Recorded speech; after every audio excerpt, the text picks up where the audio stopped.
Olá a todos! Na aula de hoje nós vamos falar sobre curvas. Então, a primeira coisa que precisamos definir, por mais que seja um conceito, não vou dizer assim conhecido, mas intuitivo. Se eu chegar para uma criança e falar o que é uma curva, ela vai fazer algum tracejado. Só que é importante formalizarmos essa noção, até porque muitas coisas que a gente não achava que é uma curva, na verdade é. Bem, claro que eu estou falando segundo a nossa definição matemática. Então, vamos lá. Então vamos definir o que é curva. Uma curva é nada mais, nada menos que uma aplicação ou uma função que ela deve ser contínua. E aí eu estou chamando essa função de alfa. Então, nesse caso, é a curva alfa. O domínio dessa função é algum intervalo e a imagem é o Rn. No nosso curso, os exemplos vai ser basicamente para n igual a 2, ou seja, curvas no plano cartesiano, só que você pode estender para n igual a 3, n igual a 4 e assim por diante. É claro que para visualizar a trajetória da curva, que é algo que a gente vai definir mais para frente, a gente visualiza com n igual a 2 e n igual a 3. Com n igual a 1 não dá muita graça. Então, e é um intervalo. Então, se você está falando que alfa é uma aplicação que vai do R em um intervalo em R até Rn, quer dizer o quê? Que para cada t que está no intervalo I, o que é o alfa de t? Tem que ser um vetor do Rn. Então ele tem que dar um resultado na primeira coordenada, um resultado na segunda coordenada e um resultado na nésima coordenada. Então, por exemplo, se eu coloco alfa de t igual a esse par, o que subtende-se? Subtende-se que o domínio é a reta toda e o nosso n é igual a 2, porque você encontrou uma expressão para a primeira coordenada, uma expressão para a segunda coordenada. Então, que curva é essa? É uma curva, bem, como a gente geralmente enxerga o R2 como os pares x, y, então eu vou colocar aqui x e aqui y, então a nossa curva tem que ter a seguinte propriedade. O nosso x vai ter que ser igual a 1 mais 2t e o nosso y vai ter que ser igual a menos 2 mais t. Esse tipo de curva, esse tipo de esboço a gente já viu antes no nosso curso, mais especificamente naquela aula sobre retas, porque isso aqui é exatamente a forma paramétrica de uma reta. Então, se eu for desenhar aqui no plano cartesiano, acho que vou desenhar aqui do lado que é melhor. Então, se eu for desenhar essa curva no plano cartesiano, o que eu faço? Primeiro eu vou substituir o t igual a 0. Quando o t for 0, a coordenada x vai ser 1 e a coordenada y vai ser menos 2. Então eu vou marcar aqui o ponto 1 e menos 2. Então o nosso ponto está aqui. Isso para t igual a 0. Para t igual a 1, você vai ter outro ponto. Para t igual a meio, você vai ter outro ponto. Para t igual a 2, você vai ter outro ponto. O conjunto de todos, para cada t que você for substituir, você vai achar um par. E aí esse par, bem, como a gente já viu lá na aula sobre retas, vai formar a reta que o ponto inicial é o ponto 1 menos 2. O vetor diretor sendo 2, 1, significa o quê? Que você vai caminhar segundo a direção do vetor 2, 1, que é o nosso vetor diretor. Digamos que é um vetor mais ou menos assim. E para sinalizar aqui, eu vou usar uma seta. E essa seta significa o seguinte, que à medida que você vai aumentando o valor de t, a trajetória do seu ponto, se você pensar como uma trajetória de uma partícula, e associar o t como se fosse o tempo mesmo, a trajetória vai ser justamente essa. Então, essa reta aqui é um exemplo de uma curva, que é aquela coisa que soa meio estranho para as pessoas mais, vamos dizer assim, leigas, que pensa assim, associa a curva como se fosse algo mais torto, vamos colocar assim. Na verdade, a nomenclatura correta é como se tivesse uma curvatura. Mas não, curva é nada mais, nada menos que uma aplicação contínua de pegando algum valor, algum intervalo da reta e associando algum vetor no Rn. Então, a reta é o nosso primeiro exemplo de curva. Comentários sobre este exemplo. Essa reta que eu desenhei aqui, eu acabei fazendo essa associação por causa dessa trajetória. Essa trajetória aqui é importante deixar bem claro que não é o gráfico de alfa. Isso não é o gráfico de alfa, por quê? Porque qual é o conceito de gráfico? Gráfico, você tem que pegar o par x, f de x. Só que aqui eu não estou pegando o par t, alfa de t. Eu só estou pegando a imagem de alfa de t. Então, isso que eu acabei de desenhar aqui, na verdade, a gente representa assim. Bem, eu vou aqui colocar alfa de r, porque o nosso i é igual a r.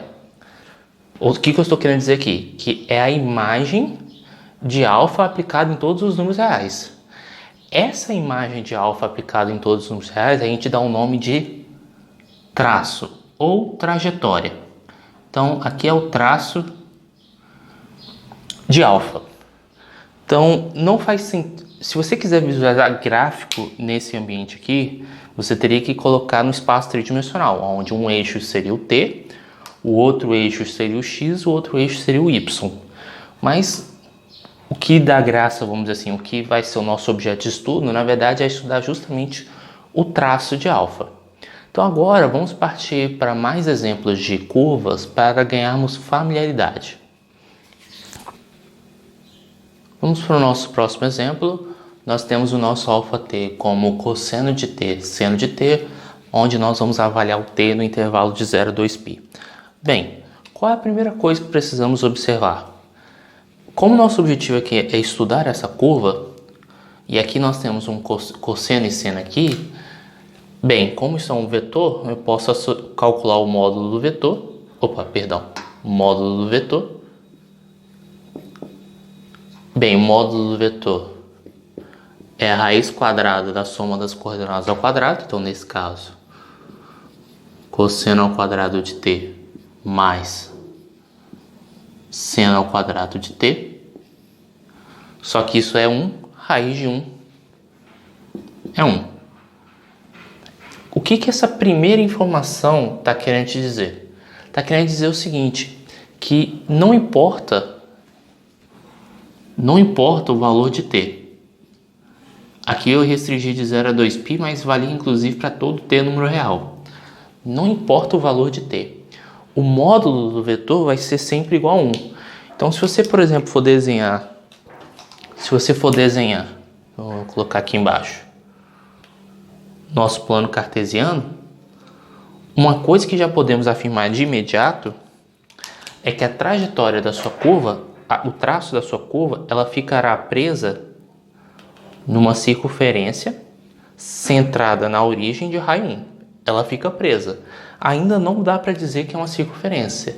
Mas por que ela fica presa nessa circunferência? Justamente porque a distância da origem até o vetor dá 1.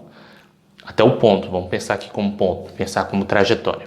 Então, como a distância do ponto à origem é igual a 1, então a trajetória da sua curva fica presa na circunferência.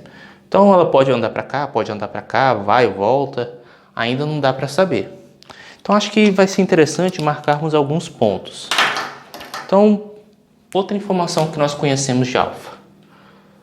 Bem, se você avaliar alfa igual a 0, ou seja, para t igual a 0, isso aqui é a mesma coisa que cosseno de 0, que dá 1, seno de 0, que é 0. Ou seja, no instante t igual a 0, o seu ponto se encontra no ponto 1, 0. Coordenada x igual a 1, y igual a 0.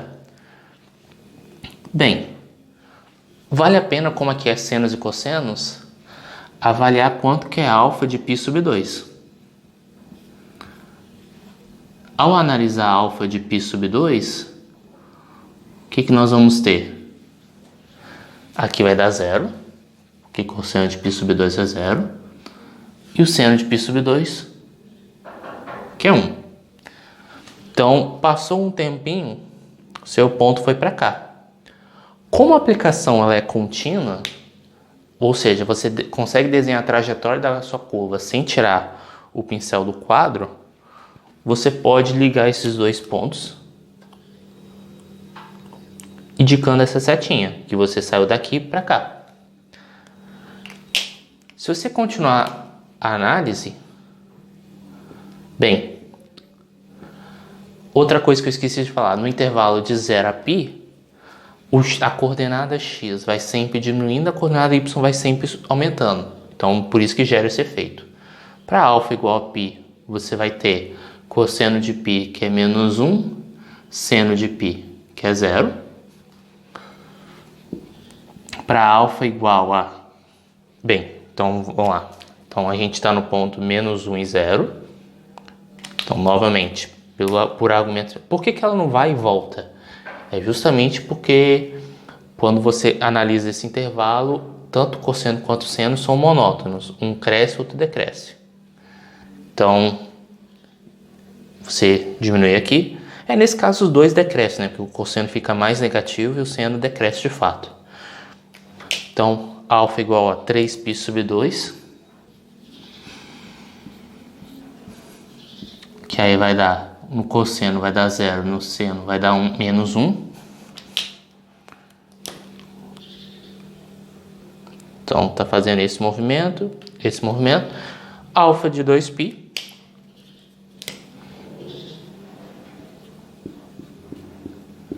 Vai dar 0. E, de fato, o traço da nossa curva é um círculo de raio 1, rodando no sentido anti-horário. Ele até lembra a questão do ciclo trigonométrico. Quando a gente monta o nosso ciclo trigonométrico, geralmente a gente associa a coordenada x ao cosseno, a coordenada y ao seno, e justamente quando vamos analisar os ângulos, a gente roda no sentido anti-horário. Então, a trajetória, o traço dessa curva alfa é o ciclo. E agora nós vamos partir para mais exemplos. Nosso próximo exemplo, nós temos este alfa, onde a coordenada x é 2 vezes seno de t, coordenada y é 3 vezes cosseno de t, para t número real. Então, uma estratégia que podemos utilizar desde os exemplos anteriores para tentarmos identificar qual é o traço dessa curva, a gente pode usar a seguinte estratégia que eu vou usar aqui. Na verdade, eu usei um pouquinho na reta, só que no primeiro exemplo da reta eu não misturei as variáveis. Mas o que eu quero dizer é o seguinte. A gente sabe que o nosso x é igual a 2 vezes seno de t. Nosso y é igual a 3 vezes cosseno de t. Então, por que x é 2 vezes seno de t? Porque 2 vezes seno de t está na primeira coordenada. Por que y é 3 vezes cosseno de t? Porque 3 vezes cosseno de t está na segunda coordenada. Será que a gente consegue uma relação entre x e y? Bem, a gente sabe que seno ao quadrado mais cosseno ao quadrado é igual a 1. Então, se eu isolar o seno e o cosseno, eu vou ter o seguinte. X sobre 2 igual a seno de t, y sobre 3 igual a cosseno de t. Então, ficou meio torto aqui, mas tudo bem, a gente vai seguindo em frente. Então, o fato de... Deixa eu ir um pouquinho devagar aqui. Então, como a gente sabe que seno ao quadrado de t mais cosseno ao quadrado de t é igual a 1, isso implica o quê? O que é o seno ao quadrado? X ao quadrado sobre 4.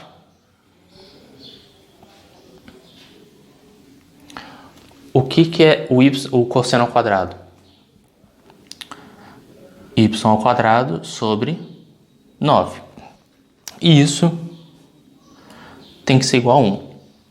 O que essa equação está querendo te dizer? Ela quer te dizer o seguinte, que o traço da nossa curva alfa, ela está contida no conjunto dos pontos que cumpre essa condição. O conjunto dos pontos que cumpre essa condição é uma elipse. Só que O que eu quero destacar é que eu não posso afirmar ainda que o nosso alfa de t é uma elipse. Por quê? Porque eu tenho que analisar justamente os parâmetros t para ver se ele vai realmente preencher a elipse como toda. O que você pode falar é: a trajetória da sua curva alfa está contida na elipse. Mas vamos fazer alguns testes para ver se de fato é a elipse. Então, eu vou desenhar aquela elipse, algo que a gente já aprendeu em cônicas. Então, a gente faz aquela valsa, né? Então, a partir da origem, 2 passos para a direita, 2 passos para a esquerda, 3 passos para cima, 3 passos para baixo. Então, por enquanto, vamos fazer um pontilhado aqui, porque eu não sei se o nosso alfa vai preencher toda a elipse. Na verdade, eu sei, é que eu só estou fazendo um pouquinho de suspense. Mas é o seguinte, vamos lá. Se alfa for igual a zero, se t for igual a zero, aqui na coordenada x vai ser 0 e na coordenada y vai dar 1, ou vai dar 3. Então, 0, 3. Então, nosso ponto começa aqui. Se t for igual a π sobre 2, vamos para o ponto 2, 0. Aonde fica o ponto 2, 0 aqui no plano cartesiano? Fica aqui. Que 2 passos para lá, 2 passos para cá. Como a alfa é contínua, então a trajetória com certeza vai percorrer para cá. Agora, para t igual a π, isso aqui vai dar 0. Isso aqui vai dar menos 3. O 0 menos 3 está aqui embaixo. Então, realmente, vamos para cá. Se a gente tivesse o nosso t no intervalo de 0 até π, o traço da nossa curva seria essa semi-elipse aqui. Como pede para todo t real, tem que continuar a análise. Então, para 3π sobre 2, aqui vai dar menos 2, aqui vai dar 0. Ponto menos 2, 0 está aqui. E para t igual a 2π, 0, 3. Bem, como é periódica a função, se você continuar variando os valores de t, ele só vai continuar fazendo a trajetória. Então aqui é uma elipse rodada no sentido horário. Então, novamente, você tem que fazer alguns testes aqui para ver se realmente vai preencher a curva toda. E às vezes é muito útil você usar essa estratégia de chamar isso aqui de x e isso aqui de y e tentar enxergar qual equação que aquela expressão descreve. Isso, inclusive, vai ser base para o nosso próximo exemplo. No nosso próximo exemplo, vamos determinar o traço do alfa de t, onde a primeira coordenada é cosseno de t, segunda coordenada cosseno ao quadrado de t menos 1. Então, novamente, vamos usar aquela estratégia que x é igual a cosseno de t e o nosso y é igual a cosseno ao quadrado de t menos 1.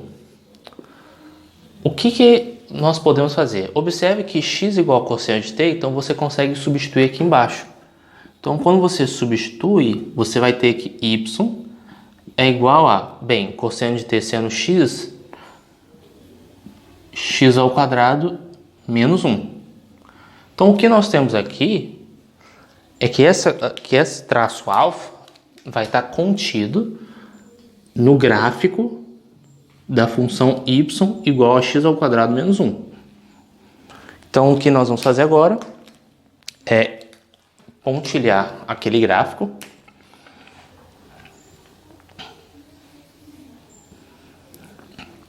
Vamos pontilhar aquele gráfico. Então, é uma parábola com cavidade para cima descendo 1. Então, sendo uma coisa mais ou menos assim. E agora vamos analisar a trajetória do nosso alfa.